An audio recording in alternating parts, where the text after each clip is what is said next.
శంకరం శంకరాచార్యం కేశవం బాదరాయణం సూత్రభాష్యకృతౌ వందే భగవంతౌ పునః పునః హరలీలావతారాయ శంకరాయ పరౌజసే కైవల్యకలనాకల్ప తరవే గురవే నమః. మౌనవ్యాఖ్యా ప్రకటిత పరబ్రహ్మతత్వం యువానం వరిశిష్టాంతే వసదృశిగణైః ఆవృతం బ్రహ్మనిష్టైః ఆచార్యేంద్రం కరకలితచిన్ముద్రమానందమూర్తిం స్వాత్మారామం ముదితవదనం దక్షిణామూర్తిమీడే.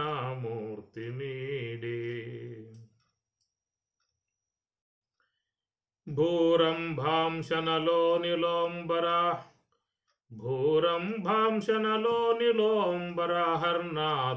విమాంశుః పుమాన్ ఇత్యాభాతి చరాచరాత్మకమిదం యస్యైవ మూర్త్యష్టకం నాన్యత్కించన విద్యతే విమృశతాం యస్మాత్ పరస్మాత్ విభో. తస్మై శ్రీ గురుమూర్తయే నమ ఇదం శ్రీ దక్షిణామూర్తయే. భూరంభాంశనలో నిలోంబర మహర్నాథో విమాంశుః పుమాన్ ఇత్యాభాతి చరాచరాత్మకమిదం యస్యైవ మూర్త్యష్టకం నాన్యత్కించన విద్యతే విమృశతాం యస్మాత్ పరస్మాత్ విభో. తస్మై శ్రీ గురుమూర్తయే నమ ఇదం శ్రీ దక్షిణామూర్తయే. తస్మై శ్రీ గురుమూర్తయే నమ ఇదం శ్రీ దక్షిణామూర్తయే. భూః అంబాంసి అనలః అనిలః అంబరం అహర్నాథః హిమాంశుః పుమాన్ ఇతి ఆభాతి చరాచరాత్మకం ఇదం యస్య ఏవ మూర్తి అష్టకం నా అన్యత్ కించన విద్యతే విమృశతాం యస్మాత్ పరస్మాత్ విభో. తస్మై శ్రీ గురుమూర్తయే నమ ఇదం శ్రీ దక్షిణామూర్తయే. భూః అంబాంసి, భూః అంటే జలము, భూమి. భూః భూమి, అంబాంసి అనగా జలము, అనలహ అనగా అగ్ని, అనిలహ అనగా వాయువు, అంబరం అంటే ఆకాశము, అహర్నాథః అహర్నాథః అంటే పగటికి ప్రభు, అహర్నాథః పగటికి ప్రభువుగా ఉన్నటువంటి సూర్యుడు, హిమాంశుః హిమాంశు అనగా చంద్రుడు, పుమాన్ అనగా పురుషుడు, ఇది ఆభాతి ఇది ఈ ప్రకారముగా ఆభాతి ప్రకాశిస్తూ ఉన్న విధానము. చరాచరాత్మకం ఇదం యస్య ఏవ మూర్త్యష్టకం యస్య ఏవ ఎవనికైతే ఈ చరాచరాత్మకమై ఉన్నటువంటి యొక్క దంతియు కూడా సర్వేశ్వరునకు మూర్తి అష్టకం 8 ఆకారములుగా కలిగి ఉన్నటువంటి విధానము. నా అన్యత్ కించన విద్యతే, నా అన్యత్ కించన కొంచెము కూడా, అన్యత్ న విద్యతే అనగా భగవంతుని కంటే వేరుగా లేదు, విమృశతాం యస్మాత్ పరస్మాత్ విభో. ఏదైతే ఉన్నదో జగత్తంతా కూడా భగవంతుని సాకార ఆకారము. తస్మై అటువంటి శ్రీ గురుమూర్తయే శ్రీ గురుమూర్తియగు దక్షిణామూర్తయే దక్షిణామూర్తికి నమః ఇదం నమస్కారములను చెల్లించుకుంటూ ఉన్నాను. భూః అంబాంసి అనలః అనిలః అంబరః అహర్నరః. ఈ మొత్తం కూడా 8 మూర్త్యష్టకం, 8 ఆకారములు. ఇదే విషయం భగవద్గీతలో కూడా స్వామివారు భూమి ఆపః అనలః వాయుః ఖం మనః బుద్ధిః ఏవ చ అహంకార ఇతి యమ్మే భిన్నా ప్రకృతి అష్టదా 8 విధములుగా ఉన్నటువంటి భిన్న ప్రకృతి అష్టదా, అది భిన్న అనేక రకములుగా ఉన్నటువంటి యొక్క ప్రకృతి నా యొక్క 8 ఆకారములుగా నన్ను భగవద్గీతలో చెప్పేటువంటి మాట. ఇన్ని అనేక విధాయకాలలో మహాత్ములు చెప్పుకొస్తున్న విషయము. అట్లనే అష్టమూర్తి భృద్దేవ పూజనం అని ఒక మాటలో రమణ భగవానుల వారు ఉపదేశ సారములో చెప్పిన మాట. అష్టమూర్తి భృత్తు దేవ పూజనం, అష్టమూర్తులు అనే విధానముగా ఆయన చెప్పుకొచ్చాడు. అట్లా వేమన కూడా ఈ విషయాన్ని గురించి ప్రస్తావించారు. అష్టతనువులకును ఆదిమమైనట్టి ఆదిశక్తి గూడి అభవుడగును, భయము లేకయుండు బ్రహ్మజ్ఞుడగు యోగి విశ్వదాభిరామ వినురవేమ. అష్టతనువులకును ఆదిమమైనట్టి, అష్టతనువులు అనే మాట వారు చెప్పుకొచ్చారు. ఈ ప్రకారముగా నిరాకారమై నిర్గుణమై సచ్చిదానందమై స్వప్రకాశమై ఉన్నటువంటి భగవంతుని యొక్క స్వరూప విధానము. ఆయన సచ్చిదానంద స్వరూపుడై విరాజమానుడుగా సర్వవ్యాపకముగా ఉన్నటువంటి భగవంతుడు. ఆ భగవంతుని యందున్నటువంటి అవిభాజ్యముగా ఉన్నటువంటి శక్తి అనే అంశం మనం గతంలో కూడా ప్రస్తావించుకుంటూ వస్తూ ఉన్నాము. ఆ శివశక్తి ఆత్మికము, భగవంతుని యందు ఒక శక్తి అనేటువంటిది ఉన్నది అనగా స్వామివారు అమ్మవార్లు అని మనం అర్థం చేసుకోవాలి.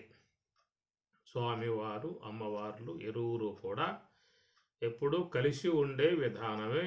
ఇది విడదీయరాని ఒక అనుబంధం అనేటువంటిది. అది ప్రకృతిం పురుషం చైవ క్షేత్రం క్షేత్రజ్ఞ, విడదీయరానటువంటి యొక్క బంధం.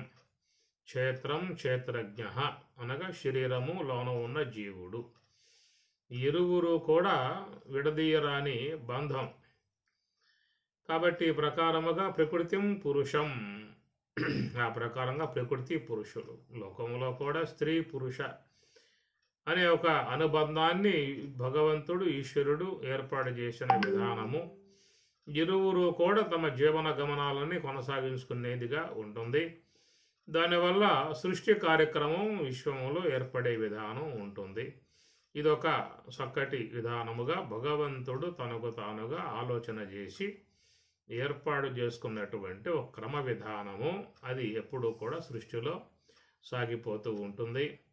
ఈ ప్రకారముగా మరి చేతన శక్తులు అనేటువంటి విధానము నుండి మరి శక్తి అనేటువంటి అమ్మవారు 8 రూపాలుగా ఆమె గారు వెలసి ఉన్నటువంటి విధానము. ఇట్లా ఈ విశ్వమంతా కూడా అష్టమూర్తి భృత్, అష్టమూర్తులుగా కలిగి ఉన్నటువంటి ఆ శక్తిని ఈశ్వరుడు భృత్తు ధరించి ఉన్నాడు. అమ్మవారు అనగా శక్తి స్వరూపిణి 8 రూపాలుగా విడుదల కాగా వెలువడగా, అలాంటి వాటి అన్నీ కూడా చేతనాశ్రయములో ఉండి అవన్నీ వ్యవహరిస్తూ ఉన్నటువంటి విధానము. కనుక మరి నిరాకారమై ఉన్నటువంటి ఆ బ్రహ్మము నుండి జాలువారినటువంటి సాకార అంశమే ఈ ప్రకారముగా 8 ఆకారములుగా లోకములో ఎలువడ్డటువంటి విధానము. భూమి, జలము, అగ్ని, వాయువు, ఆకాశము, అహంకార తత్వము, మహత్తత్వము, అవ్యక్త తత్వము అన్నారు. అవ్యక్త తత్వ ఉపాధిగా కలిగి ఉన్న శుద్ధ బ్రహ్మమునే శబల బ్రహ్మ అన్నారు. అవ్యక్త తత్వమునే మాయ అనే పేరుగా పిలిచినట్లయితే, మాయ ఉపాధిగా కలిగి ఉన్నటువంటి శుద్ధ బ్రహ్మమును ఈశ్వరుడు అంటారు. అటనే అవ్యక్త తత్వము అనబడేదే అవిద్యగా అనే అంశముగా ఉన్నప్పుడు దాని యందు ఉన్నటువంటి ఆ శుద్ధ బ్రహ్మమునే జీవుడు అన్నారు. కాబట్టి ఈశ్వరుడు జీవుడు అని చెప్పి అన్నప్పుడు మధ్యలో ఉన్నటువంటిది ఏంటంటే ఈశ్వరుడికి మధ్యలో ఉన్నది పరమాత్మ, జీవునికి మధ్యలో ఉన్నది ప్రత్యేగాత్మ అని చెప్పిన అర్థం. అయితే మూలముగా చెప్పేది మాత్రం అవ్యక్త తత్వము అని చెప్పి అన్నారు. అవ్యక్తాతో వ్యక్తయః సర్వాః ప్రభవంతి అహహ ఆగమే అవ్యక్తాతో వ్యక్తయః అనే మాట పరమాత్మ చెప్పిన మాట. మమ యోనిర్మహద్ బ్రహ్మ తస్మిన్ గర్భం దదామ్యహం, అది మహత్తత్వం. అవ్యక్త తత్వముతో ఉన్నటువంటి ఈశ్వరుడు తానేమంటాడంటే మమ యోని, మమ నా యొక్క యోని అని చెప్పంటే జన్మ కారణమై ఉన్నటువంటి అంశము. మమ యోని మహద్బ్రహ్మ, అది మహత్తత్వము. తస్మిన్ గర్భం దదామి, తస్మిన్ దాని యందు గర్భమును దదామి ప్రసాదిస్తున్నాను. అవ్యక్త తత్వం మహత్తత్వం నుండే ఇక అక్కడి నుంచి యొక్క శాఖోపశాఖలుగా విశ్వ జగత్ అంతా కూడా వెలువడేటువంటి విధానము. అందువల్ల ఈ మహత్తత్వము అవ్యక్త తత్వముల యొక్క ప్రస్తావన పరమాత్మ గీతలో చెప్పడం జరుగుతుంది. కాబట్టి అవ్యక్త తత్వము అని చెప్పి అన్నప్పుడు అటు మాయగా ఇటు అవిద్యగా రెండు రూపాలు అదే కలిగి ఉన్నది. అవిద్య మాయ ఈ రెండింటినీ కలిపి చెప్పాల్సి వచ్చినప్పుడు దాన్ని అవ్యక్త తత్వము అని చెప్పని అంటారు. అవ్యక్త తత్వమే ఇటు సమిష్టిలో అటు వ్యష్టిలో రెండు రూపాలు కలిగి ఉన్నటువంటి విధానము. అందువల్ల మాయా అనేదిగా కలిగి ఉన్నటువంటి దానికి ఉపాధిగా కలిగి ఉన్న బ్రహ్మమునకు ఉపాధిగా కలిగి ఉన్న విధానంగానేమో పరమాత్మ అని, అటు అవ్యక్త తత్వము ఇటు అవిద్య అనేదిగా పిలువబడే విధానములో అవిద్య ఉపాధిగా కలిగి ఉన్నటువంటి ఆ బ్రహ్మమును ప్రత్యేగాత్మ అనే విధానముగా చెప్పడం జరుగుతుంది. శుద్ధ బ్రహ్మమే, ఆ శుద్ధ బ్రహ్మమే ఇటు పరమాత్మగా అటు ప్రత్యేగాత్మగా పిలువబడే విధానం, ఉపాధిగా ఉన్నటువంటి విధానములో. ఇక మాయ విశేషణముగా కలిగి ఉన్నట్లయితే ఆ విశేషణముగా కలిగి ఉన్నటువంటి ప్రత్యేగాత్మ పరమాత్మ విశిష్టుడు, ఆ విశిష్టుడుగా ఉన్నటువంటి ఆయన ఈశ్వరుడు. అట్లనే అవిద్య విశేషణముగా కలిగి ఉన్నటువంటి విధానములో దాని యందు ఉపహితమై ఉన్నటువంటి చేతనముకు ఆ ప్రత్యేగాత్మనే జీవుడు అని చెప్పనే విధానముగా పిలవటం జరుగుతుంది. అందుచేత అవ్యక్త తత్వము అనేటువంటిది ప్రధానం, మూలాంశముగా ఉన్నటువంటిది. అవ్యక్త తత్వమే ఇటు మాయగా అటు అవిద్యగా ఉన్నది. దాన్ని అనుసరించే మరి ఇటు పరమాత్మ అటు ప్రత్యేగాత్మ అని, దాని యొక్క విశేషణ అనుసరించి ఈ ప్రత్యేగాత్మగా చెప్పేటువంటిది జీవుడుగా, పరమాత్మగా చెప్పేటువంటిది ఈశ్వరుడుగా ఉన్న విధానము. ఈ ప్రకారముగా మరి ఈ ఇరువురి యొక్క ఆకారాలకు హేతువై ఉన్నది అవ్యక్త తత్వము. అటు ఈశ్వరుడుగాను ఇటు జీవుడుగాను రెండింటి ఉనికికి కారణమై ఉన్నది ఏమిటయ్యా అంటే అవ్యక్త తత్వము అని అర్థం. అవ్యక్త తత్వము. అందువల్ల ఇక్కడ మూర్తి అష్టకం అనే దాంట్లో మీకు లాస్ట్లో పుమాన్ అని చెప్పిన అన్నాడు. హిమాంశు పుమాన్ అన్నాడు. దాంట్లో శ్లోకాలు మీకు అంటే తెలుస్తుంది మీకు. భూహు అంబాంసి అనలహ అనిలహ అంబరం అహర్నాథ సూర్యుడు హిమాంశు చంద్రుడు పుమాన్ అంటే పురుషుడు. కనుక ఆ పురుషుడు 8వ వాడుగా అక్కడ జరిగింది. భూమి, జలము, అగ్ని, వాయువు, ఆకాశము, సూర్యుడు, చంద్రుడు అని చెప్పనంటూ 8వ వాడుగా అష్టమూర్తి విధానముగా పొమాన్ అంటే పురుషుడుగా చెప్పడం జరుగుతూ ఉన్నది. అందువల్ల అవ్యక్త తత్వం అనేటువంటిది ఇటు పురుషుడు అనేటువంటి విధానములో పొమాన్ పురుషుడు. అవ్యక్త తత్వం యొక్క ప్రభావంతోనే శుద్ధ బ్రహ్మమునకు ఈ రెండు పేరులు ఏర్పడ్డాయి. శుద్ధ బ్రహ్మమునకే అవ్యక్త తత్వం అనబడేటువంటి దాన్ని అనుసరించి రెండు పేర్లు ఏర్పడ్డాయి. ఒకటేమో పరమాత్మ, మరొకటేమో ప్రత్యేగాత్మ. ప్రత్యేగాత్మ పరమాత్మనోహో అని ఎక్కడో సాట శ్లోకంలో వస్తుంది. కాబట్టి ఈ ప్రకారముగా పరమాత్మ ప్రత్యేగాత్మ అనేది ముందుగా ఏర్పడ్డటువంటి విభజన. ఆ తర్వాత పరమాత్మయే ఈశ్వరుడుగా, ప్రత్యేగాత్మయే జీవుడుగా లోకంలోకి వాళ్ళు వెలువడటం జరిగింది. అక్కడి నుంచి విశ్వ జగత్ అనేదంతా కూడా ఏర్పడటం జరిగింది. మరి అక్కడి నుంచి ఆ మహత్తత్వము, అహంకార తత్వము, దాని నుంచి మరి త్రిగుణములు, పంచతన్మాత్రలు, ఈ త్రిగుణములు పంచతన్మాత్రల అనుసరించి పంచభూతములు, స్థూల జగత్తు, మరి సూక్ష్మ జగత్తు రెండు వచ్చాయి. త్రిగుణములు ఈ అహంకార తత్వమే మూడు విధములుగా ఉండెను. సాత్విక అహంకారమనియు, రాజసిక అహంకారమనియు, తామసిక అహంకారమనియు అని అహంకార తత్వమే మూడు విధములుగా ఉండెను. ఈ త్రిగుణాత్మిక అహంకార తత్వముల నుండి పంచతన్మాత్రలు ఏర్పడెను. కాబట్టి పంచతన్మాత్రలలో ఉన్నటువంటి దాన్ని సూక్ష్మభూతములు, వాటిని అనుసరించే ఇక్కడ స్థూల జగత్ అనేది ఇటు ఏర్పడటము, అటు సూక్ష్మ జగత్ అనేది అటు ఏర్పడటం అనేది అక్కడ జరుగుతుంది. పంచతన్మాత్రలు, పంచ సూక్ష్మభూతములు అనబడే వాట్ల నుంచే ఇటు స్థూల జగత్తు కానీ, సూక్ష్మ జగత్తు కానీ తామస్య కామస్యమును అనుసరించి స్థూల జగత్తు, దాంట్లో తన్మాత్రలలో మరి రజస్సు, తమస్సు, రజస్సు, సత్వము, ఈ రెండు, సత్వము రజస్సు, ఈ రెంటిని అనుసరించి సూక్ష్మ జగత్తు ఏర్పడింది. స్థూల జగత్తు, సూక్ష్మ జగత్ అక్కడి నుంచి వెలువడేటువంటి విధానం. శాఖయో ద్వయి శక్తి మూలక అని రమణ భగవానులు వారు చెప్పే మాట.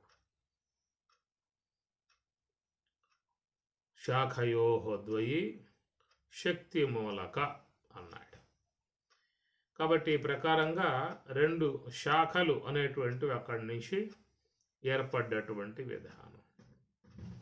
అటు స్థూలము ఉండాలి, సూక్ష్మము ఉండాలని విధానముగా ఈ రెండింటినీ కూడా ప్రకృతి విధానం నుంచి ఏర్పాటు చేయటం జరిగింది. కాబట్టి ఈ ప్రకారంగా తన్మాత్రలు సూక్ష్మభూతమును ఏర్పడ్డటువంటి తామస్య కామస్యము ఏర్పడ్డటువంటి ఆకాశము, వాయువు, అగ్ని, జలము, పృథివీ,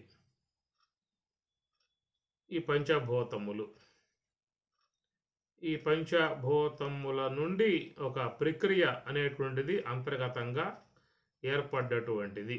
అది ఈశ్వరుని యొక్క సంకల్పము, ఈశ్వర కార్యము అని మనం అనుకోవాలి. కేవలం మెటీరియల్ ఏర్పడ్డటువంటి విధానము నుంచి ఆ పంచభూతముల నుంచి స్వామివారు నిర్మాణ ప్రక్రియను ప్రారంభించుకున్నాడు. అది ఏనాడు అనే విషయానికి మాత్రం మనకు ఇతిమెద్ధంగా ఏమి లేదు.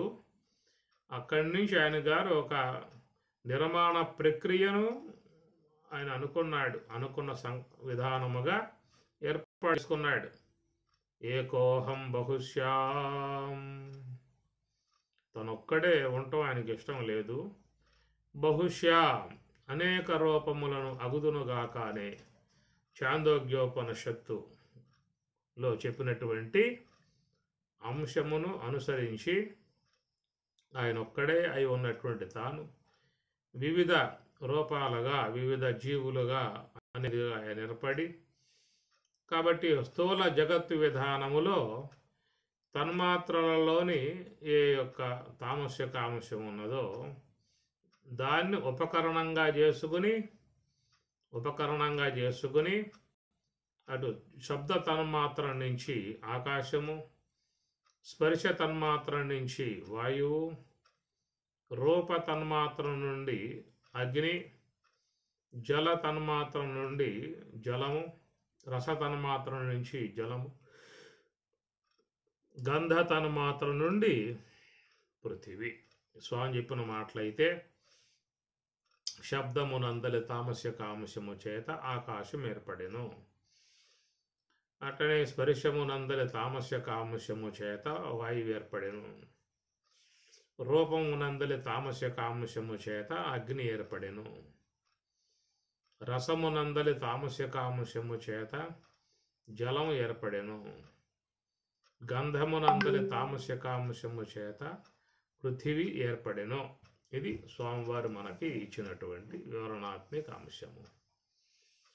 కాబట్టి ఈ ప్రకారంగా ఆయన పంచభూతములు అనబడేటువంటి యొక్క మూలకములను ఈశ్వరుడు ఏర్పాటు చేసుకున్న విధానం. ఇక పంచతన్మాత్రల నుంచి జీవులకు ఒక ఆకృతిని ఏర్పాటు చేసుకోవాలని సంకల్పం. ఈ ఐదు భూతములనే ఆయన వాడుకున్నాడు. నిర్మాణాత్మక విధానములో 5 భూతములనే వాడుకోవటం జరిగింది. ఇదంతా ఈశ్వరుని యొక్క సంకల్పమే. ఆయన అనుకున్న ప్రకారంగానే ఆయన చేసుకున్నాడు. దీంట్లో ఎవరి యొక్క ప్రమేయం లేదు. ఈ ప్రకారంగా ఆకాశము, వాయువు, అగ్ని, జలము, పృథివీ అనేటువంటివి మరి అది వివరణ. ఇది విషయముగా సీతారామాంజనేయం ద్వితీయ స్కందం సాంఖ్యయోగములో రాముడు సృష్టి క్రమ విధానాన్ని గురించి చెప్పుకొచ్చిన అంశం ఉన్నది. అట్లనే శంకరాచార్యుల వారు వివేక చూడమని అనే దాంట్లోనూ, ఆత్మబోధ అనేటువంటి కొన్ని గ్రంథాల్లోనూ ఈ సాంఖ్య అంశాన్ని ఆయన గారు చక్కగా చెప్పటం జరిగింది. ఇక సాంఖ్య దర్శనం అనే విధానముగా కపిల భగవానుల వారు ఆయన లోకానికి సాంఖ్య దర్శనాన్ని ఇంకా విస్తృతంగా విపులంగా బాగా అందరికీ అర్థమయ్యే రీతిలో సాంఖ్య దర్శనము అనే గ్రంథాన్ని ఆయనగా మనకి ఇచ్చాడు. షడ్ దర్శనాలలో అదొక దర్శనం. షట్ అంటే 6: న్యాయ, వైశేషిక, యోగ, సాంఖ్య, ఉత్తర మీమాంస, పూర్వ మీమాంస అన్న వాట్లలో ఒకటి సాంఖ్య దర్శనము. దాంట్లో చాలా వివరణాత్మకముగా వచ్చింది. దీని విషయం మరి మహాత్ములు చక్కగా మన ముందు ఆవిష్కరింపజేశారు. ఎందుకంటే మనంగా పోయి అర్థం చేసుకునే పరిస్థితి మనకేమి లేదు. అది ఈశ్వరుడు, గురువు, ఈ ఇరువురు కలిసి మనకు ఇచ్చినటువంటి వివరణాత్మక అంశము. ఈశ్వరుడు నిర్మాణ విధానం అయితే దానిని మన వివరణాత్మకముగా తెలిసేట్లుగా అర్థమయ్యేట్లుగా తెలియజేసింది గురువులు. కానీ ప్రక్రియ మాత్రం ఈశ్వరుడే. ఆయన చేయాల్సిందే. ఆయన సంకల్ప ప్రకారంగానే జరుగుతుందే తప్ప మనం అనుకున్న విధానముగా జరిగేటువంటి అంశము కాదు.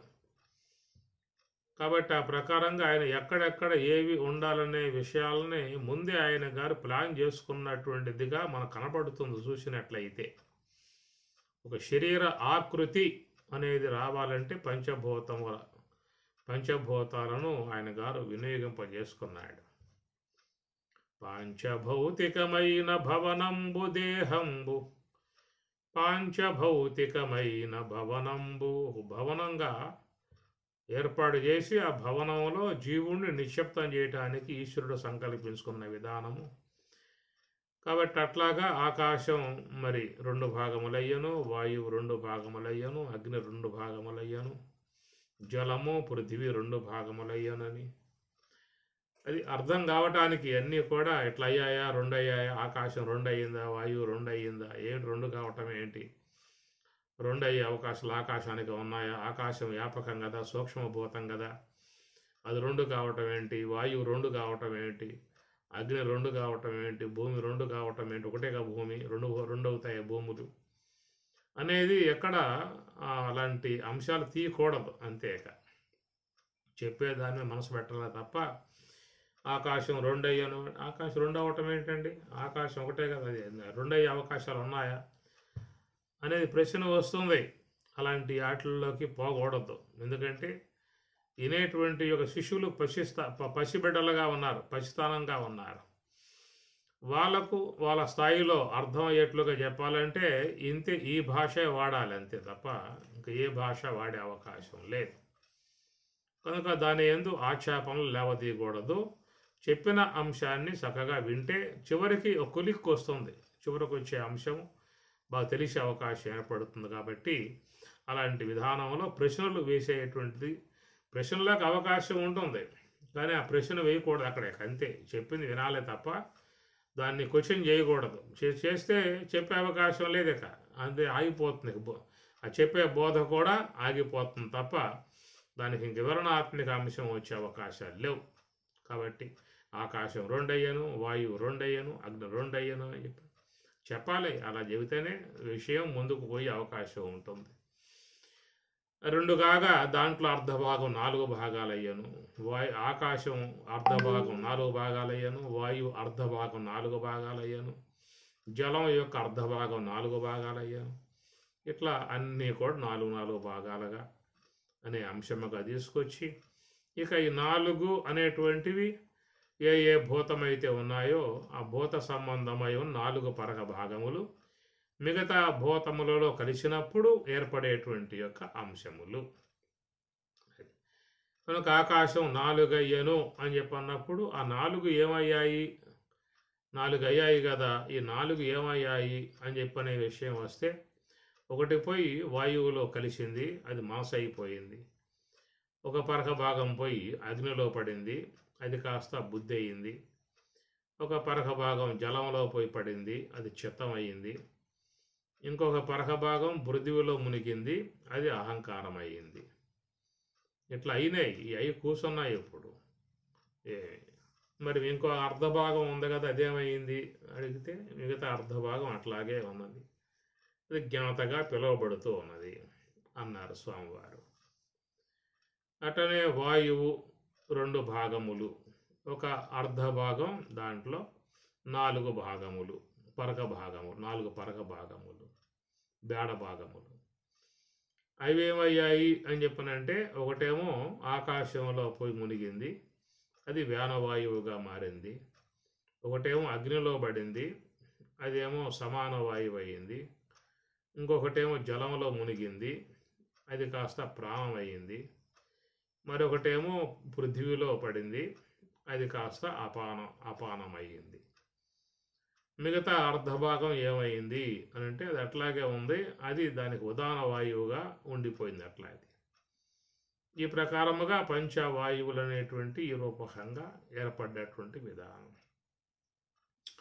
వ్యాన, ఉదాన, సమాన, ప్రాణ, అపాన అనే విధానముగా 5 పేర్లు పొందే. ఇక వాటికి అధిదేవతలు కూడా మనకి స్వామివారు చెప్పుకొచ్చారు, ఆ పుస్తకం చూడవచ్చు.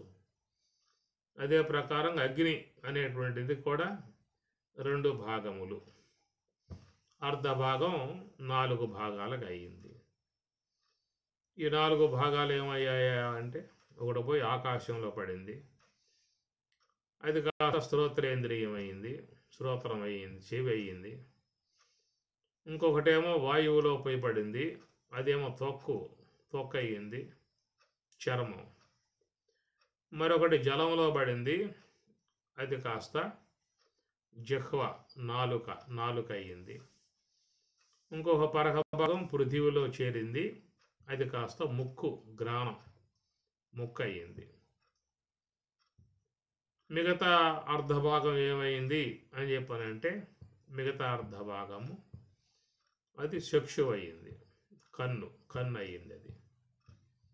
కాబట్టి కన్నుకి చాలా పవర్ ఎక్కువ, ఎందుకంటే అది అర్ధభాగం కాబట్టి దాని వ్యవహారం చాలా ముఖ్యమై ఉంటుంది.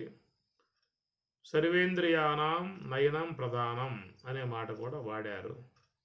అన్నింటికంటే నయనం అనేది చాలా ప్రధానముగా ఉండేది. కనుక అదేంటంటే అగ్నిలోని అర్ధభాగము నయనం అనే విధానము.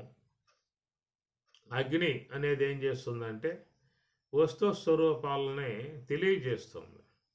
దాని ధర్మం ఏంటంటే అంధకారాన్ని లేకుండా చేసి ఒక వస్తువుని ప్రకటింపజేసే విధానం అగ్ని అనే దాని దగ్గర ఉందన్నమాట. కాబట్టి దీపం వెలిగించాము అంటే ఇంట్లో ఏ వస్తువు ఎక్కడుందో తెలుస్తుంది మీకు. దీపం ఆర్పేసావు అంటే ఇంట్లో ఎక్కడ ఉన్నాయో వస్తువులు ఏది కూడా కనపడే అవకాశం, తెలియబడే అవకాశం లేదు. కనుక అగ్ని అనేది ఏం చేస్తుందంటే తెలియజేయటం అనేది దాని యొక్క ధర్మం అన్నమాట. ఈ తెలియజేయటం అనేది మిగతా భూతాలలో లేదు. పృథివీ కానీ, జలం కానీ, ఆకాశం కానీ వాటి ధర్మాలు వాటికి ఉన్నాయి. తెలియజేయటం అనే ధర్మం అగ్ని అనేటువంటి ధర్మం. అందువల్ల మీరు ఏదైనా కానీ ఎట్లనా కానీ కరెంటు బల్బు వేస్తారో, దీపం ముట్టిస్తారో, దివిటి వెలిగిస్తారో, ఇంకేదైనా క్యాండిల్ వెలిగిస్తారో, ఏదన్నా చేసుకోవచ్చు. అగ్ని అనేది వస్తేనే మనకు వస్తువులు తెలియబడే అవకాశం ఉంటుంది. కనుక అర్ధభాగం నేత్రేంద్రియం కాబట్టి అదేం చేస్తుందంటే అగ్ని అంశతో ఏర్పడింది కాబట్టి ఎదురుగా ఉన్న వస్తువులన్నిటినీ కూడా తెలియజేస్తుంది అన్నమాట. అది అగ్ని లక్షణం, తెలియజేయటం అగ్ని యొక్క లక్షణం. కాబట్టి అగ్ని అర్ధభాగంగా ఏర్పడి ఉన్నటువంటి నేత్రం కాబట్టి కన్ను కనుక అది ఎదురుగా ఉన్నటువంటి వస్తువులను చక్కగా చూపిస్తూ ఉంటుంది. నీకు ఏ వస్తువో ఏమిటో మొత్తం తెలుస్తాయి కన్ను తెరిచావు అంటే. ఇట్లా అగ్నికి ఉన్నటువంటి యొక్క ధర్మం అనేది కంటి యందు చాలా విశేషముగా ఉన్నది. అది అర్ధభాగం అట్లాగే అయింది కాబట్టి. మిగతా అగ్నిలోని భాగాలు, పరక భాగాలు అనే విషయం చూసినట్లయితే ఒకటి ఆకాశంలో పోయి చేరింది కాబట్టి దానికి ఏమిటంటే శబ్దములు అనేటువంటివి తెలుసుకోవడం అనేది అది ఏర్పడింది. ఒకటేమో పోయి వాయువులో పడింది కాబట్టి ఆ వాయువు యొక్క సంబంధంగా ఏర్పడేటువంటి త్వగేంద్రియం అది మరి ఏదన్నా శరీరం మీద పాగుతూ ఉన్న, పారాడుతూ ఉన్న అవన్నీ కూడా స్పర్శ ద్వారా తెలుసుకునే విధానం ఉంటుంది. స్పర్శ ద్వారా తెలుసుకునే, ఇప్పుడు చెయ్యి పెట్టండి, నీళ్ళల్లో పెట్టండి, నీళ్లు వేడిగా ఉన్నాయి అంట, అట్లనే నీరు చల్లగా ఉన్నది అంటారు. కనుక ఆ ప్రకారంగా తెలుసుకోవటం అనేది మాత్రం అగ్ని యొక్క ధర్మమే, అగ్ని యొక్క విధానం. ఎందుకంటే అగ్ని ఏం చేస్తుందంటే వస్తువును తెలియజేస్తుంది. కనుక అగ్ని యొక్క లక్షణం ఆ పరక భాగముగా మరి వాయువులో చేరి త్వగేంద్రియంగా మారింది. మారినా కానీ తెలుసుకోవడం అనేటువంటిది ఉంది కాబట్టి అది చల్లగా ఉన్నాయా, వేడిగా ఉన్నాయా, ఏదన్నా కావచ్చు, అది తెలుసుకుంటూ ఉంటుంది. అదే ప్రకారంగా మరి నాలుక అనేది కూడా అగ్ని పరక భాగమే. అగ్ని పరక భాగము జలంలో చేరటం కారణముగా ఏర్పడ్డటువంటి నాలుక, అది కూడా మరి అగ్ని పరక భాగమై ఉంది కాబట్టి అక్కడ తెలుసుకోవటం ఉంటుందన్నమాట, ప్రకాశింపజేయబడుతుంది. తీప, పులుప, ఉప్ప, కారమ, వగర, చేద, తినొచ్చా, తినకూడదా, ఇవన్నీ కూడా నాలుక కాడ తెలియబడే విధానం. అది కూడా పరక భాగం యొక్క పరక భాగం, అగ్ని యొక్క పరక భాగముగా చేరి ఉన్న అంశం. అగ్ని ఏంటంటే తెలియజేయటం అనే అంశం దాంట్లో ఉంది కాబట్టి ఆ ప్రకారంగా నాలుక యందు ఆ పరక భాగం ఉంది కాబట్టి అక్కడ పడ్డటువంటి పదార్థము శుద్ధంగా మనకి తెలియబడుతూ ఉంటాయి. తీపి పడిందా, వగరబడిందా, చేదు పడిందా, ఏదై ఉందనే విషయాన్ని తెలియజేయటం అవుతుందన్నమాట. అదే ప్రకారంగా అగ్ని యొక్క పరక భాగం అనేది ఆ పృథివీతో సంయోగం చెందటం వల్ల ఘ్రాణం అనేటువంటిదిగా అక్కడ ఏర్పడి ఉన్నది కాబట్టి ఈ అగ్ని అనేది తెలియజేయటం ధర్మం దాంట్లో ఉంది కనుక అందుచేత అది ఏమిటంటే సుగంధమా, దుర్గంధమా, మిశ్రగంధమా ఏదై ఉన్నది అనేటువంటి విధానముగా అగ్ని యొక్క అంశం పనిచేస్తుంది అక్కడ. అయితే అర్ధభాగం నేత్రమునందు ఉంది కాబట్టి ఇంకా విశేషముగా తెలుసుకోవటం అనేటువంటిది. కాబట్టి కన్ను అనేది ఏంటంటే తెరిచాము అంటే అది ఎంతో దూరం ప్రయాణం చేస్తుంది, చంద్రుని చూస్తుంది, సూర్యుని చూస్తుంది, ఇంకా ఇంకెంతో దూరంలో ఉన్న నక్షత్రాలను కూడా చూడగలుగుతూ ఉన్నది. ఈ ప్రకారముగా ఇంకా విశేషముగా తెలుసుకునేటువంటి గుణం దాని యందు అర్ధభాగం కావటం వల్ల ఉందన్నమాట. మిగతాయి అంత లెక్క ప్రయాణం చేయగలిగే విధానం లేదు. మిగతా వాటిలలో అగ్ని యొక్క అంశం ఒక పరక భాగంగా చేరి ఉన్న విధానం కాబట్టి తన వద్దకు వచ్చినటువంటి వాటి వరకే అది తెలుసుకునే విధానం ఉంటుంది. తన వద్దకు ఒక గాలి వీసింది అనుకోండి, ఆ స్పర్శ మన దగ్గరికి వచ్చింది కాబట్టి దేహానికి సోకినప్పుడే వేడిగా ఉన్నది, చల్లగా ఉన్నది అని తెలుసుకుంటాం. అట్లనే జల సంబంధమై ఉన్న అంశం నాలుక వద్దకు వస్తేనే, దాని దూరంగా ఉంటే ఏం తెలియదు. నాలుక పోయి తాగితేనే దాన్ని బట్టి అది ఈ తీప, పులుప, ఉప్ప, వగర అనేది తెలుసుకోగలుగుతుంది. ఆ పరక భాగం కావటం వల్ల తన వద్దకు వచ్చిన అంశం వరకే తెలుసుకునే విధానం ఉన్నది. అట్లనే ఘ్రాణం అనేది కూడా అది పోదు. ఏదైనా తన వద్దకు వస్తే ఆ యొక్క సోకినప్పుడు ఇది సుగంధంగా ఉంది, దుర్గంధంగా ఉంది అని చెప్పగలిగే పరిస్థితి ఉందన్నమాట.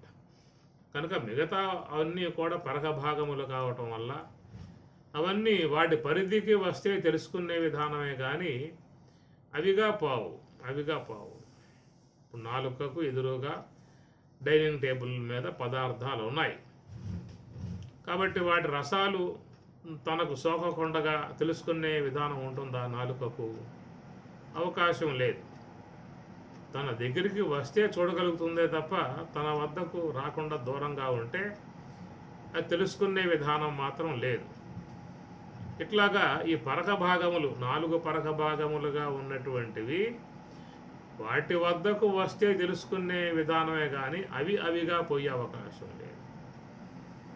ఇంకా నేత్రం అని అనుకున్నట్లయితే అది అగ్ని యొక్క పరక భాగమా అంటే పరక భాగం కాదు, అర్ధభాగం. అగ్ని 2 అయ్యను అన్నాం కదా, అర్ధభాగం ఉంది అక్కడ. అర్ధభాగం యొక్క అగ్ని అంశం కావటం వల్ల నేత్రం కూడా అగ్నిగోళముగా ఉంటుంది. ఎట్లయితే సూర్యుడు ఒక కిరణములు కలిగి ఎట్లా ప్రకాశమానమో అట్లా మీకు నేత్రం కూడా అట్లా నిర్మాణాత్మకముగా వచ్చింది. తెల్ల వైటు కన్నుకి చుట్టూ మరి ఒక నల్లటి ఆకారము, దాంట్లో ఇంకా సూక్ష్మంగా పోతే ఎట్లయితే సూర్యుని యొక్క కిరణాలు ప్రకాశించే విధానంగా ఉన్నదో ఆ విధముగా సూర్యుడు ప్రకాశిస్తున్నాడా అని చెప్పన్నట్లుగా నీ కంటి యొక్క సునీలము నుంచి అలాంటి ఆకార విధానం నిర్మాణాత్మకముగా వచ్చింది. అందుచేత అది అగ్ని పరక భాగం కాబట్టి ఇది వస్తువుల దాకా పోగలుగుతుంది. ఇది వస్తువుల దాకా పోగలుగుతుంది, మిగతాయి పోలేవు. నేత్రం అనే చూపు మాత్రం అర్ధభాగం కావటం వల్ల వస్తువుల దాకా పోగలుగుతుంది. ఎదురుగా ఉన్నటువంటి వాట్లను స్పష్టంగా చూస్తుంది. ఇంకా దూరముగా ఉన్న పర్వతాల మీద కానీ ఇతర ప్రాంతాల్లో కానీ వినివీధిలో ఏమున్నాయో మొత్తం కూడా అక్కడాకా పోయి చూడగలిగేటువంటి పరిస్థితి. ఇంకా కొంచెం నేత్రానికి పోగలిగే సామర్థ్యం ఉంది కాబట్టి దానికి కొంత సహాయముగా మైక్రోస్కోప్ లాంటివి పెట్టినట్లయితే ఇంకా ఎంతో సూక్ష్మముగా ఉన్నటువంటి వాటిలో కూడా పోయి నేత్రం చూడగలిగే అవకాశము ఉన్నది. కనుక అలాంటి యొక్క దృక్పథం అది మరి ఆ అగ్ని యొక్క అర్ధాంశముతో ఏర్పడ్డటువంటిది.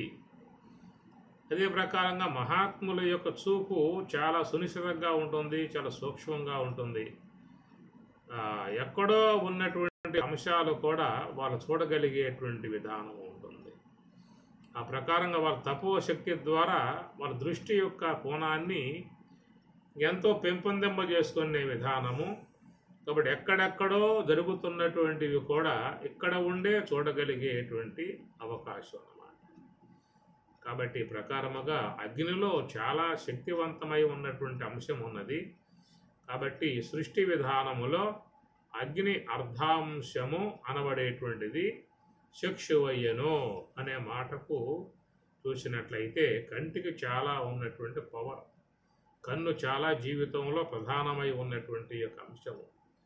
అది మాత్రం కోల్పోయాడు అని చెప్పారంటే జీవితం అర్ధభాగం వృధా పోయిన విధానమే. వానికి ఎలాంటి యొక్క వ్యవహారము సిద్ధించే విధానము లేదు. అన్ని అవస్థలు, అన్ని ఇబ్బందులు, అన్ని కష్టాలే ఎదుర్కోవాల్సి వస్తుంది. నేత్రం అర్ధభాగం కాబట్టి అర్ధభాగము యొక్క అంశం కనుక లోపించిందా అని చెప్పనంటే జీవన విధానం కూడా సగభాగం వాడికి కొరవబడిన విధానముగానే జీవించాల్సి ఉంటుంది. కనుక ఏ యొక్క వ్యవహారము కూడా సొంతముగా వాడు చేసుకోలేడు. ఇతరుల ఆధారం కలిగే వాడు వ్యవహరించుకోవాల్సిన పరిస్థితి వస్తుంది. కాబట్టి ఈ ప్రకారంగా నిర్మాణాత్మక విధానములో ఆయన సంకల్పానుగుణ్యం ఏర్పడ్డటువంటి విధానం, అట్లా అగ్ని యొక్క అంశము కానీ, మరి వాయువు యొక్క విధానములో చెప్పుకున్నట్లుగా మరి వాయువు కూడా మరి అర్ధభాగం ఆకాశము వ్యానం అన్నాం. కాబట్టి వ్యానము అనేది వ్యానః సర్వ శరీరగః అని అమరకోశం. వ్యానవాయువు దేహమంతా కూడా వ్యాపకమై ఉంటుంది. వ్యాపకత్వం అనేటువంటిది ఏంటంటే అది ఆకాశం యొక్క అంశముతో ఏర్పడింది. ఆ వ్యాపకత్వం ఆ వాయువుకి దేహమంతా కూడా ఎందుకంటే 72,000 నాడులు అని చెప్పిన అంటారు.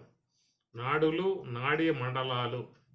నాడీ మండలము అంటే ఒక్కొక్క చోట అనేక జాయింట్లు, అనేక దావలు కలిగి ఒకే చోట ఏర్పడి ఉన్నాయి. కనుక ఆ ప్రకారముగా అనేక దోవలతో చేరి ఉన్న ఒక అంశాన్ని మండలము అనే మాటగా చెప్పుకొచ్చారు. ఇట్లాగా మరి 2,50,000 నాడులు అని చెప్పని కూడా మరి నేను చూశాను, నెట్లో గూగుల్లో చూపించాడు. మన శరీరములో 2,50,00,000 54 లక్షల రకాలు ఏమి ఎన్ని ఉన్నాయో లెక్క పెట్టే అవకాశం లేదు. అంత విధాయకాలుగా నిర్మాణాత్మకములో వచ్చేసేసింది. ఎంతటి అద్భుతమో, ఎంతటి విధానమో. కంటిలో చూపు రావడానికి ఎన్ని నరాలను అక్కడ సెట్ చేశాడో, చెవిలో వినికిడి రావడానికి ఎన్ని నరాలు అక్కడ జాయింట్లో కలిపాడో, అదే ప్రకారం గ్రాణమునందు గంధాగ్రాణం కావడానికి ఎన్ని నరాలు అక్కడ సెట్టింగ్ చేశాడో, నాలుకలో కూడా రసాలను గ్రహించటానికి ఎన్ని నాడీ వ్యవహారాలని ఏర్పాటు చేశాడు. అవన్నీ సూక్ష్మముగా ఉన్నటువంటిది. ఇది ఈశ్వరుని యొక్క సంకల్ప ప్రకారముగా ఏర్పడ్డటువంటి విధానము. అదే పృథివీ విషయంగా చూసినట్లయితే పృథివీ కూడా 2 భాగములు. 2 భాగములలో అర్ధభాగము అది 4 భాగాలు కావటము. ఒక భాగం ఆకాశంలో చేరటం వల్ల అది వాక్కు కావటం. కాబట్టి ఇది పృథివీ సంబంధమై ఉన్నప్పటికీ కూడా ఆకాశముతో సంయోగాన్ని పొందింది. కాబట్టి మరి మాట్లాడటం అనే విషయం దానికి వచ్చింది. ఎందుకంటే మాట అంటే శబ్దం, ఆ శబ్దం అనేది ఆకాశ గుణం. కాబట్టి ఆకాశ గుణాన్ని వ్యక్తపరిచేటువంటి పరిస్థితి దీనికి ఏర్పడింది అన్నమాట. కాబట్టి ఆ శబ్దాన్ని వ్యక్తపరచటం వాక్ ప్రపంచం అని చెప్పి అన్నాం కదా. కాబట్టి వాక్ అనేటువంటిది కనుక లేకపోతే జీవితంలో చాలా వరకు వ్యవహారం కుంటుపడే పరిస్థితి ఉన్నది. ఎక్కడికి పోయినా ఈ యొక్క వాక్కుని అనేటువంటి దాన్ని మనం వాడుకోవాల్సే ఉంటుంది. కనుక దాని విధానంలో కూడా వివేకం కూడా చాలా అవసరం.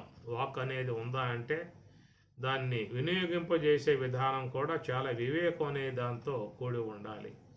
ఆ మాటల కాడ చాలా పెద్ద సమస్యలు వచ్చే పరిస్థితి కూడా ఉన్నది. కనుక మాట ఇచ్చావు అని చెప్పి అంటారు చాలామంది. మాట ఇచ్చావు తప్పుతావా అనేది కూడా. ఆ కైకేయికి అదే కదా, అప్పుడు మాట ఇచ్చాడు దశరథ మహారాజు. ఏమైనా కోరుకోమ్మా 3 వరాలు ఇస్తానని చెప్పని మాట ఇచ్చాడు. ఆమె గారు అవసరం పడ్డప్పుడు కోరుకుంటానని చెప్పని ఆ 3టిని దాచిపెట్టుకున్నాడు. ఇక అవసరం వచ్చిన పూట 3టిని ప్రయోగించింది. దాంతో భరతునికి పట్టాభిషేకము, రామునికి అరణ్యవాసం, ఇవన్నీ మనకి రామాయణంలో వచ్చే అంశాలు. కాబట్టి ఆ వాక్ అనేది ఆకాశం యొక్క అంశతో ఏర్పడింది, కానీ పృథివీ పరగభాగంగా చేరి ఉన్నటువంటిది. అందువల్ల పృథివీ పరగభాగంగా చేరి ఉన్న అంశము కాబట్టి అక్కడ చాలా జాగ్రత్తగా ఉండాల్సి ఉంటుంది. ఎట్లా నైపుణ్యంగా దాన్ని వాడుకోవాల్సి ఉంటుంది. అనాలోచితంగా వివేకరహితముగా కనుక మాటలు వినియోగింపజేసినట్లయితే చాలా ప్రమాదములు వచ్చే పరిస్థితి కూడా ఉన్నది. కనుక అది మహా పొదునైనటువంటి ఒక కత్తిగా ఉన్నది వాక్ అనేటువంటిది. దాన్ని సద్వినియోగంగా వాడుకునేటువంటి వారు శ్రేయస్సుని పొందే విధానముగా ఏర్పడుతుంది. అందుచేత వాక్కు అనేటువంటిది ఆకాశం యొక్క అంశము. అదే ప్రకారముగా మరొక పరగ భాగం వాయువులో చేరటం కారణముగా మరి పాణేంద్రియము అనేది అది ఏర్పడు. పాణి అంటే హస్తం, పాణిగ్రహణము అంటారు కదా వివాహ సందర్భంలో. పాణిగ్రహణం అంటే పాణి అనగా హస్తం, చెయ్యి అన్నమాట. అది ఆ వాయువు యొక్క అంశతో పరగభాగం అయితేనేమో పృథివిదే, అయితే అది వాయువు యొక్క అంశతో ఏర్పడింది పాణి అనేటువంటిది. దాన్ని కూడా మంచిగా మనం వినియోగింపజేసుకునే విధానం కలిగి ఉండాలి. మరొక పరగ భాగం మరి జలములో చేరటం కారణం ఏర్పడినటువంటిది గుహ్యము అనబడేటువంటిది. అందువల్ల ఈ గుహ్యము అనేటువంటిది నాలుక గ్రహించేటువంటి రసాలని విసర్జించే పని ఒకటి దీనికి ఉందన్నమాట. నాలుక అనేది అది కూడా జలాంశంతో ఏర్పడేటువంటిది. నాలుక అనేది జలాంశంతో ఏర్పడింది. అటనే గుహ్యము అనేది కూడా జలాంశముతోనే ఏర్పడింది. 2 జలాంశముతోనే. కాబట్టి జలాంశముగా గ్రహించే విధానం నాలుక చేస్తూ ఉంటే వేస్ట్ అంశాన్ని విడుదల చేసే విధానముగా గుహ్యేంద్రియం చేసేటువంటి పని. అయితే నాలుక కాడ ఈ గుహ్యము కాడ 2 పనులు అనేటువంటివి కలిగి ఉన్నాయి. నాలుక దగ్గర 2 పనులు. నాలుక అగ్రభాగమునందు 2 పనులు. ఒకటి వాక్కు అనే అంశము నాలుక కాడే ఉన్నది. రసగ్రహణ అనేది కూడా నాలుక వద్దే ఉన్నది. అదే అనుట తినుట అని చెప్పి అంటాం కదా. అనుట తినుట అనేటువంటి 2 కూడా నాలుక దగ్గరే 2 పనులు ఏర్పాటు చేశాడు ఈశ్వరుడు. మిగతా వాట్ల కాడ అలాంటి విధానం లేదు. నేత్రం ఉందనుకోండి, అది 2 పనులు చేసే విధానం ఏమి ఉండదు. ఒకటే చూస్తాం అనేది ఒకటే. శ్రోత్రం అనే కాడ కూడా మీకు 2 పనులు లేవు, ఒక పనే వినటం అనేది ఒక పని.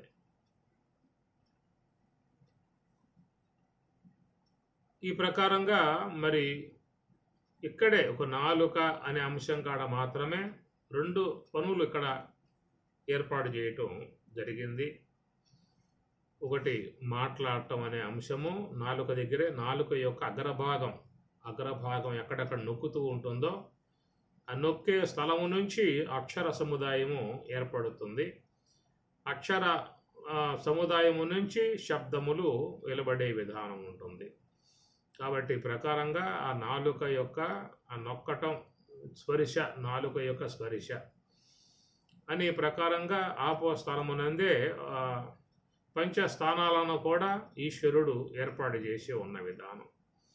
దాన్నే ఈశ్వరుని డమరకం అనే విధానముగా మనకి మహేశ్వర సూత్రములు అనే దాని నుంచి వివరణాత్మక అంశం వస్తుంది.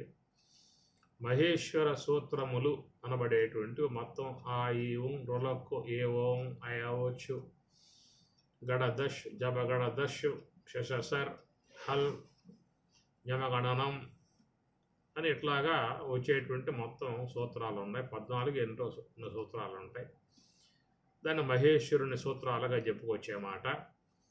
దానికి పెద్దలు ఏమన్నారంటే ఇది డమరకము. సర్వేశ్వరుడు సర్వవ్యాపకమై ఉన్న సర్వేశ్వరుడు ఘ్రాణమునందు చేరి ఉన్నాడు. కాబట్టి ఆ ఘ్రాణమునందు చేరి ఉన్న మహాకారణముగా నాసిక యందు మహాకారణమునందు 4వ స్థానము తురియ స్థానమునందు ఉన్నటువంటి ఆ ఈశ్వరుడు శబల బ్రహ్మాత్మికమై ఉన్న ఈశ్వరుడు ఈ ఆపో స్థలము అనబడేటువంటి దాన్ని డమరుకంగా చేసుకొని ఆయన ఈ ప్రకారంగా అనేక శబ్దజాలాన్ని విడుదల చేస్తూ ఉన్నాడు. కనుక శబల బ్రహ్మము అనబడేదే శబ్ద బ్రహ్మముగా పరిణమిస్తుంది అనేది. శుద్ధ బ్రహ్మం సాక్షి చేతనం. కనుక శబల బ్రహ్మముగా ఉన్నటువంటి ఘ్రాణం ముక్కు మహాకారణ స్థలం, అది తురియ స్థలం అన్నారు. మహాకారణ స్థలమే తురియ స్థలం. అక్కడ ఉన్నటువంటి ఈశ్వరుడు మరి ఈ డమరకం అనేటువంటి ఆపో స్థలమును ఆయన గారు వినియోగింపజేస్తూ ఉన్నాడు. ఈ డమరకం అని చెప్పన్నప్పుడు ఏం చెప్పుకొచ్చాము? ఆ ఈ ఉన్ రొలకు ఏ ఓం ఐ అవచ్చు కప చెడత చెడతవ్ గబ జడదస్ శససర్ ఈ ప్రకారంగా ఏర్పడేటువంటి మహేశ్వర సూత్రములు. దానికి ఆ పాణిని మహర్షి మహేశ్వర సూత్రాలకు చక్కటి వ్యాఖ్యానాన్ని కూడా అందించాడు. పాణిని మహర్షి వ్యాఖ్యానం ఉన్నది. అది సంస్కృత విధానము, అంత వ్యాకరణ సంబంధముగా ఉండేటువంటి యొక్క అంశం. ఈ సూత్రాలకు ఇటు ఆధ్యాత్మిక విధానముగా మరి రాసినటువంటి శ్లోకములు, ఆధ్యాత్మిక విధానముగా రాసినటువంటి స్తోత్రములు, మరి అవి స్వామివారు కూడా వాటికి అర్థం రాయటం కూడా జరిగింది. మహేశ్వర సూత్రాలకు జ్ఞానపరంగా ఉండేటువంటి అంశములు. ఎప్పుడైనా అవకాశం ఉంటే మాత్రం దాని మీద విచారణాత్మక అంశముగా మనం నడవాల్సి ఉంటుంది. మహేశ్వర సూత్రములు అనే విధానం.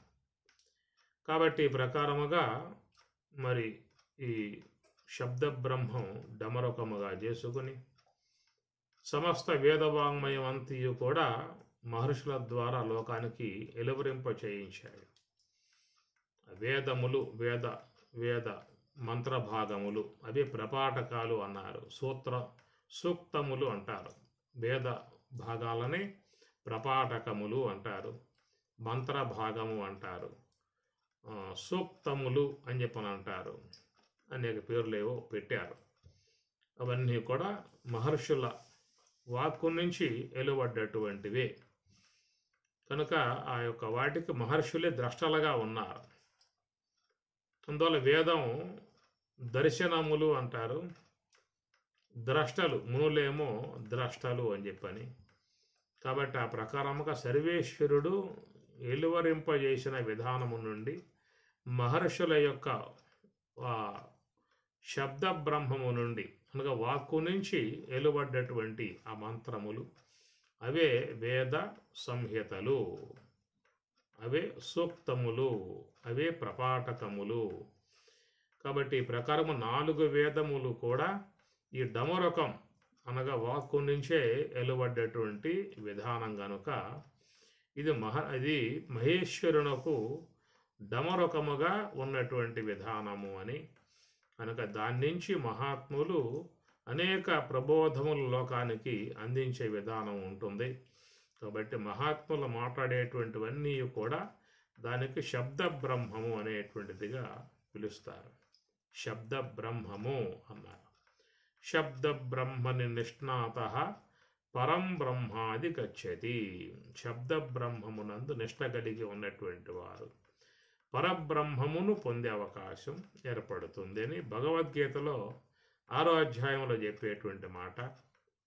అందువల్ల శబ్ద బ్రహ్మమునందు ముందు నిష్ణాతుడు కావాలి. శబ్ద బ్రహ్మని నిష్ణాత, ఆ నిష్ణాతుడు కాగలిగితే పరం బ్రహ్మాది గచ్చేది, పరం బ్రహ్మమును పొందే అవకాశం ఏర్పడుతుంది. ఇది చాలా సూక్ష్మముగా ఉండేటువంటి అంశము. ఎప్పుడైనా దాని మీద ప్రయాణం చేయాల్సి ఉంటుంది. కాబట్టి ఈ ప్రకారముగా మహర్షులు వాళ్ళ యొక్క వాక్కు నుంచి సర్వేశ్వరుడు తన డమరకం అనేటువంటి విధముగా ఎన్నో వేద మంత్రాలను లోకానికి అందించినటువంటి విధానము కనుక దాన్ని తపో సంపన్నులు అనేటువంటి వాళ్ళ దాని నుంచి ఈశ్వరుడు వెలువడే విధానం, అది తపస్సుతో చేరి ఉన్న అంశము. ఇప్పుడు ఎంతోమంది ఈ యొక్క వాక్కుని వాడుతూ ఉన్నారు, కానీ వాళ్ళు తపస్సు లేని కారణంగా కేవలం భౌతికముగా ఉన్నటువంటి విధానము, ఇంకా సంస్కారహీనముగా ఉన్నటువంటి విధానము, కొంచెం ప్రమాదకరము ఇబ్బందికరముగా ఉన్నటువంటి విధానం నుంచి కూడా వాక్కులు జాలువారుతూ ఉన్నాయి. ఇది కేవలం వ్యవహారానికి భౌతికానికి సంబంధించి ఉన్నటువంటి విధానము. దీంట్లో మరి చూసినట్లయితే చాలావరకు ప్రమాదం అనేటువంటి అంశంలో ప్రయాణం చేసేవిగా కూడా ఈ శబ్దములు అనేటువంటివి ఉంటాయి. కాబట్టి ఇవి కాకుండా పరమేశ్వరునికి డమరకం అని చెప్పన్నట్లయితే మహర్షులు, మహాత్ములు, తపస్సంపన్నులు, సాత్వికులు, తత్వచింతన చేసేటువంటి వారు, అలాంటి వారి నుంచి వెలువడేటువంటిది పరమేశ్వరుని యొక్క డమరకముగా భావించినట్లయితే అది చాలా జ్ఞాన సంబంధమై ఉన్నటువంటి యొక్క అంశాలుగా వచ్చే విధానము. కాబట్టి వాక్కు అనేటువంటి కాడ చాలా జాగ్రత్త అనేటువంటి యొక్క అంశాన్ని కూడా మహాత్ములు చెప్పేటువంటి మాట. అనుద్వేగకరం వాక్యం సత్యం ప్రియ హితం చేయత్తు స్వాధ్యాయాభ్యసనం చేయవని పరమాత్మ చెప్పేటువంటి యొక్క అంశము. సత్యం బ్రూయాత్, ప్రియం బ్రూయాత్, నబ్రూయాత్, సత్యం అప్రియం అనేది వేదం కూడా చెబుతున్నటువంటి అంశము. కాబట్టి ఈ నాలుక అనేటువంటిది 2 పనులు కొనసాగిస్తున్నటువంటిది. ఒకటి ఈ వాక్కు అనేటువంటి యొక్క అంశము, రెండవది మరి ఆ అగ్రభాగమునందే రసాలని, షడ్రసాలని ఆస్వాదించే విధానము ఆ నాలుక యొక్క అగ్రభాగము నుంచే వెలువడుతున్నాయి. అయితే నాలుక అగ్రభాగం అన్నప్పుడు అది ఆపోస్థలములో ఉన్నటువంటి పంచభూత స్థానాలు ఖ, చ, ట, త, ప అనే పంచభూత స్థానములు.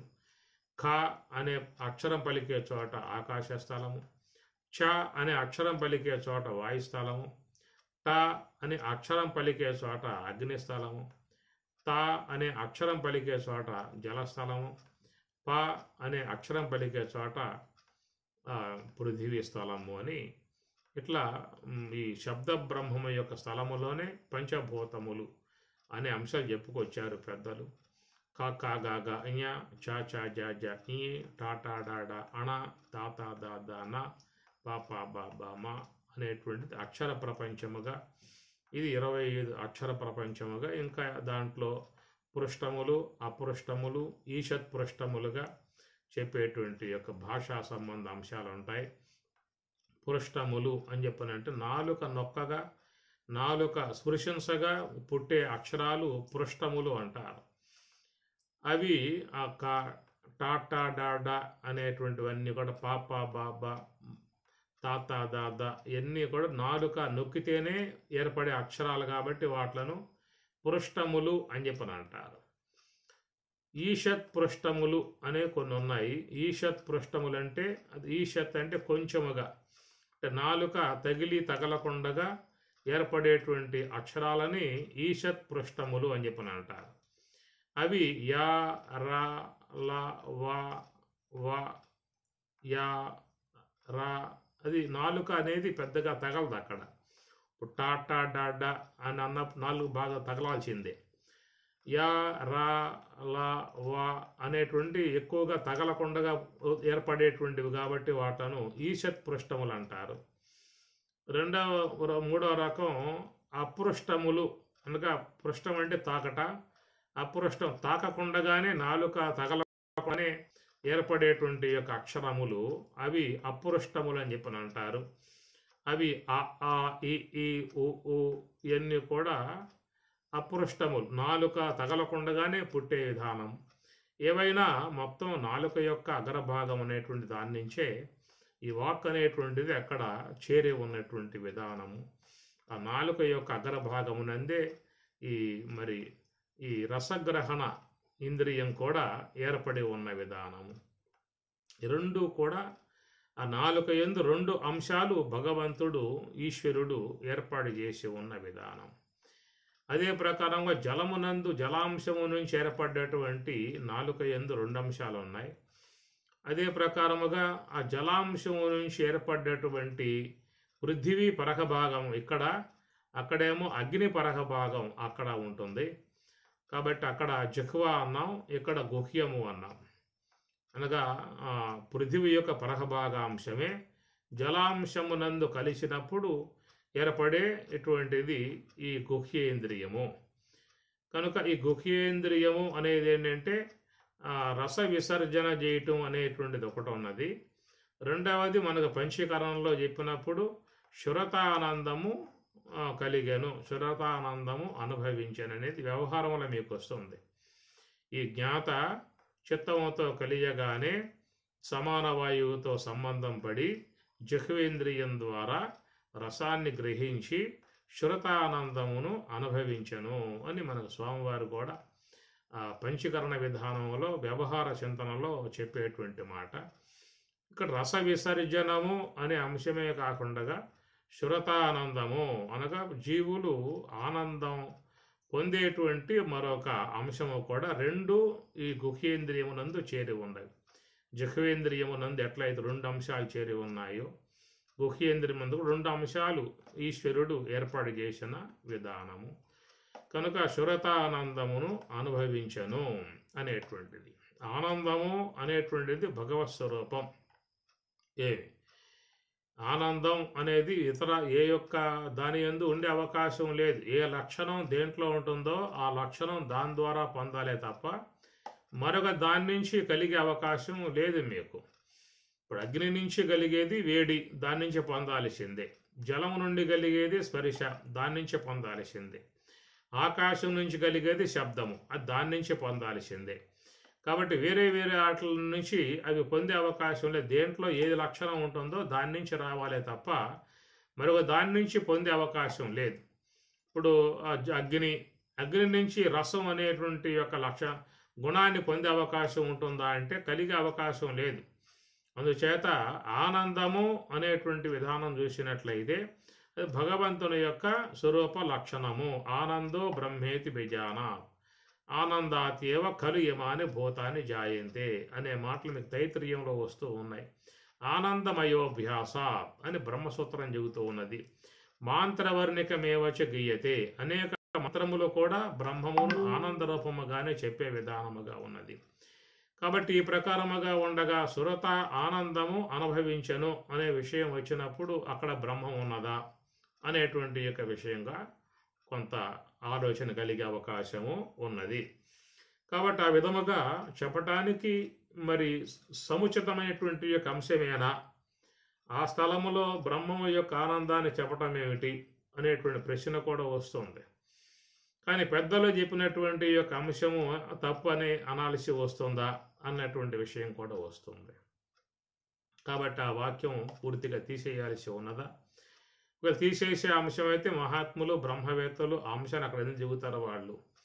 ఇది కొంచెం వివరణాత్మకముగా ఉన్నటువంటి విషయం.